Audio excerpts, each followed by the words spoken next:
No dia 15 de novembro de 1889, aconteceria um evento que mudaria a nossa história. Naquela tarde, o gabinete de Ouro Preto era derrubado por uma guarnição do exército, liderados pelo Marechal Deodoro da Fonseca. Os eventos que decorreram a partir daí levariam à queda da monarquia no Brasil. Para alguns, esse momento foi o nascimento de um novo Brasil, que partiria para um futuro com ordem e progresso. Porém, para outros, esse evento representou o fim de um Brasil que avançava a longos passos em diversas áreas, com um governo que, apesar dos pesares, ainda era funcional e protegia o povo das mazelas de déspotas, e que sua queda foi responsável pelos nossos problemas na atualidade. Mas vamos pensar um pouco fora da caixa. E se esse capítulo não tivesse acontecido? Como a nossa história teria se seguido? Como figuras históricas que mudaram nossa história teriam lidado com esse Brasil imperial? E como seria sua vida nesse Brasil alternativo nos dias atuais? E é isso que vamos ver no vídeo de hoje. Antes de começar, por favor, deixe o seu like e se inscreva. Mais de 60% do pessoal que assiste aos vídeos não são inscritos, então deixe aqui a sua ajuda, pois isso mantém o canal vivo. Uma coisa engraçada sobre a proclamação da República é que ela poderia muito facilmente não ter acontecido. Bastava uma posição mais enérgica do imperador quando os primeiros sinais de golpe de estado estavam se aproximando. O Deodoro era um homem doente e idoso. Se ele morresse a poucos dias da tomada do poder, não teria sido nenhum absurdo. A decisão de poucos homens poderia ter mudado completamente o jeito que os acontecimentos naquele 15 de novembro ocorreram. E é isso que vamos fazer. Poucos dias após o 15 de novembro acontecer, Deodoro passava mal. Ruim, doente, o velho general parecia que não iria resistir. Em nossa realidade, ele ficou muito bem sobrevivendo para derrubar o imperador, morrendo apenas alguns anos depois. Porém, em nosso mundo alternativo, Deodoro parte poucas horas após a queda do gabinete de Ouro Preto. Com isso, o plano dos republicanos vai para o buraco. Soldados e coronéis que até poderiam aderir ao golpe do lado do Deodoro declaram a sua lealdade à monarquia. O time para a derrocada do império passa. Com o imperador voltando para o Rio e nomeando um novo primeiro-ministro, a tentativa de golpe logicamente não passa despercebida, com alguns generais e civis sendo punidos severamente pela tentativa fracassada de golpe. E assim, com uma simples mudança de acontecimentos, nós conseguimos fazer o império sobreviver. Tão fácil assim? Sim. As primeiras mudanças para o Brasil imperial dessa nossa realidade seria a ausência de certas crises que aconteceram no Brasil republicano, principalmente a crise do encilhamento. Resumindo aqui rapidamente, o Rui Barbosa queria dinheiro para circular e gerar investimento. Então, ele deixou os bancos imprimirem dinheiro sem o lastro, gerando uma baita inflação, com essa crise sendo resolvida só no governo do Campos Salles. Sem o governo do Deodoro não teríamos o Rui Barbosa na fazenda, então sem o encilhamento. O que teria sido muito bom para o Brasil, já que a gente passou mais de 10 anos vivendo nessa crise. A maioria dos governos da República Velha não teriam acontecido. Uma coisa que acontecia no Império era que o Rio de Janeiro tinha muito mais poder do que o normal. Enquanto na República Velha foi basicamente paulistas e mineiros governando o Brasil, no Império havia muito mais políticos do Rio de Janeiro. Uma das poucas exceções de governo da República Velha que eu até vejo talvez chegando no poder do Império, sendo o Afonso Pena, mas de resto seria muito difícil que chegassem a cargos de liderança. Dom Pedro II faleceria na década de 1890, talvez um pouco mais tarde, porém não mudaria muito as suas políticas nesse meio tempo, com a princesa Isabel assumindo o governo como imperatriz. Uma coisa que as pessoas têm muita dúvida é com relação ao que aconteceria com os ex-cativos, se eles receberiam um certo auxílio ou seriam jogados para a rua da amargura como foi em nossa realidade. Bem, na época do Império, já existia tramutações no parlamento de ideias para dar terras perto das ferrovias para os ex-escravizados. E muito provavelmente nesse Brasil imperial, tais projetos saíssem do papel. Não seria algo geral para todo mundo, seria principalmente para o pessoal liberto da região sudeste. Os das outras regiões provavelmente não veriam essas grandes mudanças, mas sim, muito provavelmente teriam acontecido. Sem a crise do encilhamento, o Brasil alternativo teria mais caixa para investimentos, como, por exemplo, as ferrovias. O Brasil, nesse período, construiria muitas ferrovias, por questões de acordos, como foi, por exemplo, a Madeira Mamoré que nos deu o Acre. Muitas regiões se ligariam muito mais cedo ao Brasil do que foi em nossa realidade. E agora vem uma questão importante. O Brasil Império se industrializaria nesse meio período? E a verdade é que não se industrializaria.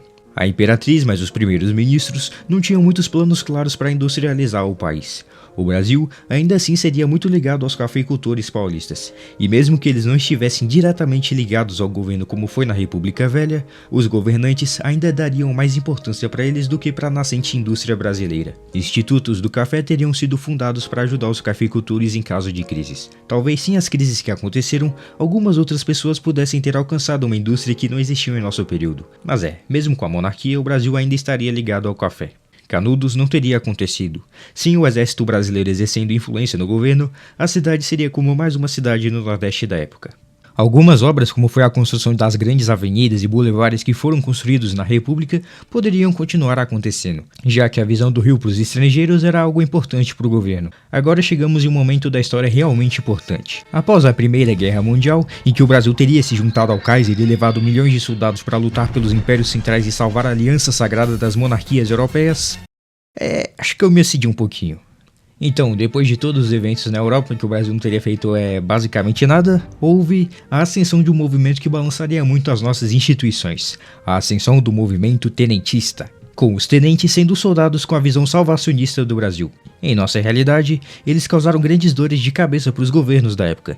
Mesmo sem a República, os tenentistas ainda causariam grandes traquinagens, só que dessa vez, ao invés de tentar derrubar o governo instaurado para pôr outro no lugar, eles tentariam, ao invés disso, derrubar a monarquia.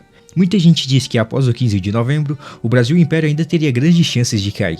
E entre 1922 e 1930, a coroa sofreria grandes riscos de cair para um golpe dos tenentes. Coisas como a coluna preste, o movimento dos 18 do Fortes e coisas similares ainda poderiam acontecer. Eu acredito que o Império ainda sobreviveria por conta da ascensão do novo imperador Dom Pedro III em 1922. O Brasil passaria então pelos primeiros processos de industrialização. Uma industrialização pequena, sim, claro, mas um pequeno processo de industrialização pelo menos. Em 1929, a Bolsa de Nova York cai, começando a Grande Depressão, que atingiria o Brasil com muita força, com o Brasil sendo ainda muito dependente do café.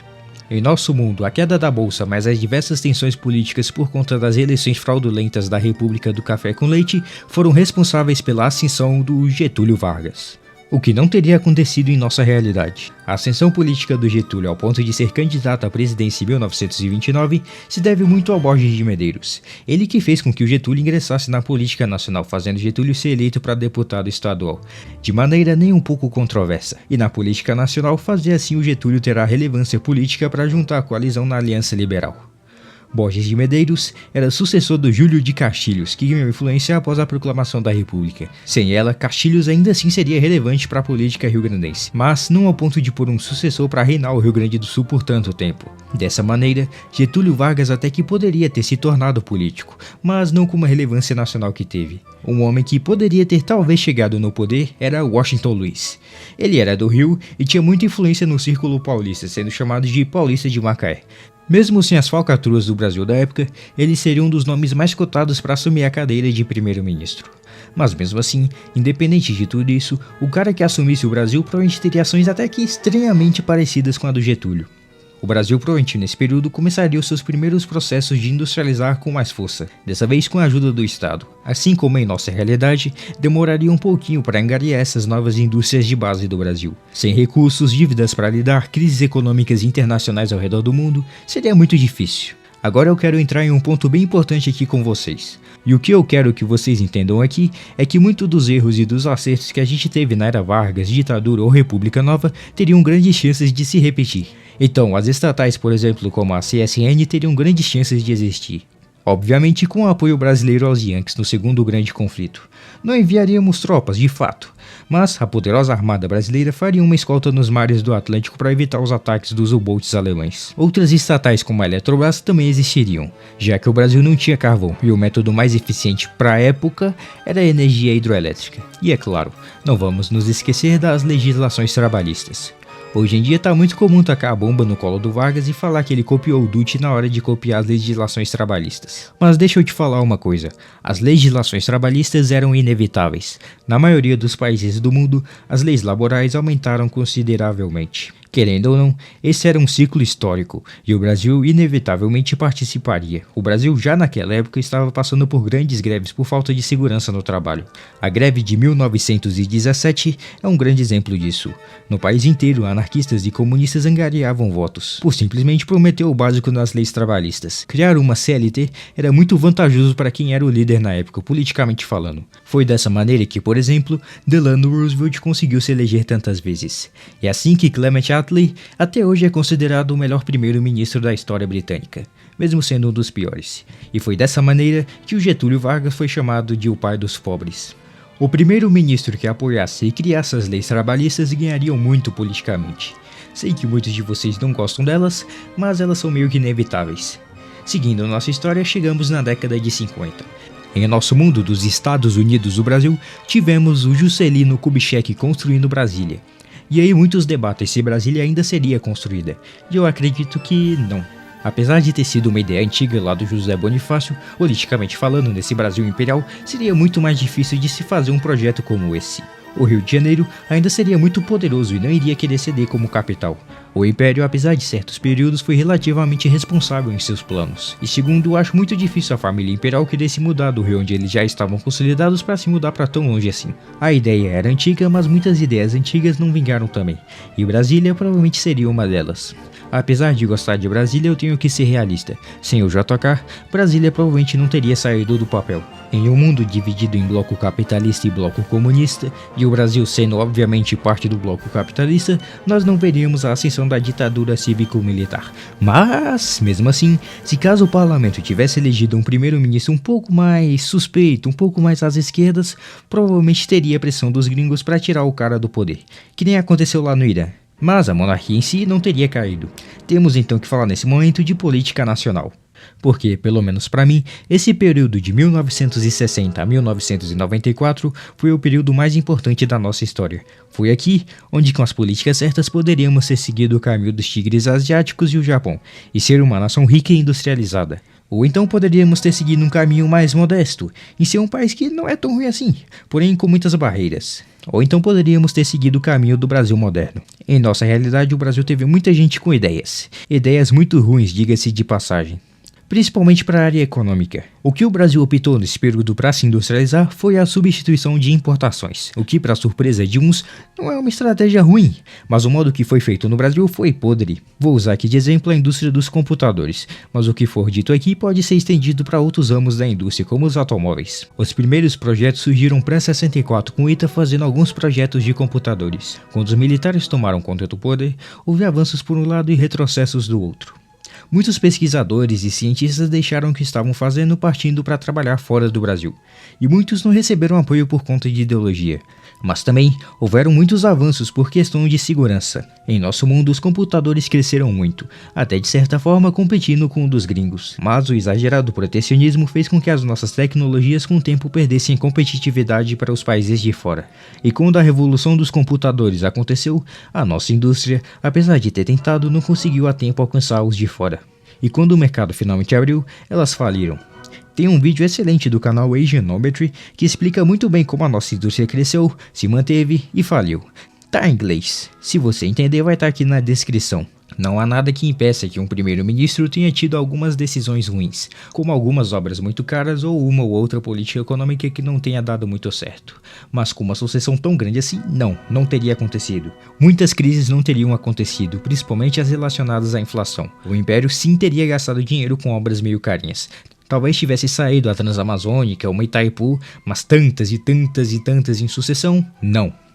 Assim como todo mundo, o Brasil teria passado também pela crise do petróleo e teria entrado em recessão econômica, mas o retorno teria sido bem mais rápido. O Brasil não teria passado pela década perdida. Os anos 80 do Brasil seriam na verdade uma época de pujança, crescendo com o resto do mundo numa nova era de globalização. E sem o colo e a abertura econômica dele, algumas poucas indústrias do Brasil até poderiam ter passado para novos estágios e competir assim internacionalmente. Eu acredito muito que as nossas indústrias de computadores poderiam ter evoluído em condições certas para competir internacionalmente. Muitos dos impactos sociais que vemos hoje em dia também são resultados das políticas feitas nesse período. As organizações, e com organizações entenda que eu estou falando do Partido Comunista Chinês e do Chapolin do Verão, foram fundadas em condições específicas do sistema carcerário do Brasil daquela época, e que em um Brasil alternativo imperial não teriam surgido da mesma maneira. Talvez outra organização pudesse ter ocupado o lugar desses dois, sim, mas seriam em um contexto completamente diferente.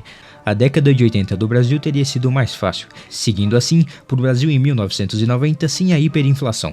Algo que podemos ver é que em um sistema parlamentarista, o populismo é bem mais difícil de aparecer, já que o primeiro-ministro é eleito pelo parlamento. Sendo assim, os líderes seriam sim bem diferentes. É lógico. Sendo assim, não teríamos Collor, Lula, Bolsonaro, Dilma e nem nenhum dos presidentes da nossa república atual chegando no cargo máximo da nação. Não dá pra saber ao certo quem ocuparia os cargos, mas não seria um populista demagogo. Chegando agora nos dias atuais. A gente poderia passar horas aqui discutindo as mudanças que aconteceriam e como poderia estar o Brasil na atualidade. Por exemplo, as favelas. Duas grandes razões que influenciaram a criação de tantas favelas no Brasil foi a abolição sem um plano para dar oportunidade para os ex-cativos e outra foi as grandes reformas urbanas no Rio de Janeiro, feitas pelo presidente na época Rodrigues Alves. Algumas reformas ainda assim teriam acontecido. As reformas não foram feitas apenas porque o Rodrigues Alves queria. Fazia parte de um grande plano para tornar o Rio de Janeiro mais atrativo. E muitas dessas obras, mesmo sem o governo republicano, teriam acontecido. Porém, de fato, hoje em dia as favelas seriam em bem menor número. E as que ainda existiriam teriam um pouquinho mais de cuidado do governo, em vez de ser jogado nas traças.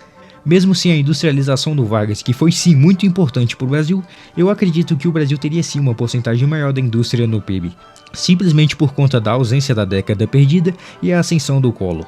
Várias empresas que faliram em decorrência da abertura porca do Collor e das políticas esquisitíssimas do regime militar teriam visto o raiar do dia. Talvez nesse futuro alternativo você estivesse vendo esse vídeo em um computador feito pela Cobra. Automóveis eu ainda acredito que seriam feitos por companhias de fora.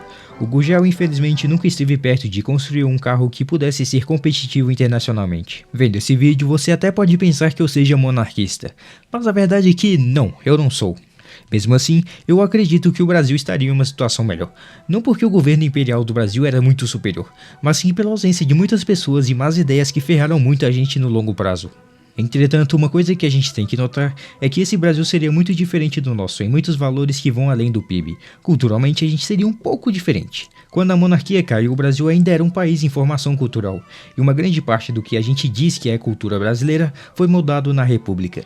Então, se caso você fosse teletransportado para esse Brasil no ano de 2024, perceberia umas mudanças até que bem sutis. Economicamente depende muito das decisões que foram tomadas na década de 60. As pessoas gostam muito de falar do Chile. Contudo, se caso as políticas certas tivessem sido postas em práticas durante eras cruciais da nossa história, o Brasil poderia tranquilamente ter alcançado o patamar de desenvolvimento de um Portugal da vida, ou até mesmo de uma Itália, com algumas regiões até que bem industrializadas e desenvolvidas. Se as políticas ruins tivessem sido implementadas, a gente estaria que nem a Argentina piorada, e estranhamente parecida com o Brasil de hoje em dia. Mas então é isso. Digam aqui nos comentários o que você acha que teria acontecido. Deixem o seu like, se inscreva e digam aqui suas recomendações para próximos vídeos. Então é só isso mesmo e tchau!